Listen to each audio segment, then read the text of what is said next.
দ্রুত নির্বাচন দিয়ে গণতান্ত্রিক ধারাকে অব্যাহত রাখার আহ্বান জানিয়েছেন বিএনপির সিনিয়র যুগ্ম মহাসচিব রুহুল কবির রিজভী।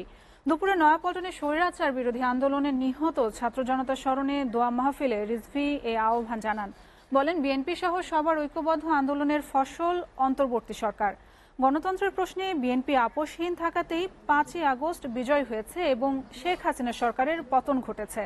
তিনি অভিযোগ করেন, আওয়ামী লীগের পতন কোনো বিশেষ দলের অর্জন নয়। যারা দাবি করছেন তারা বিভেদ সৃষ্টি করছেন।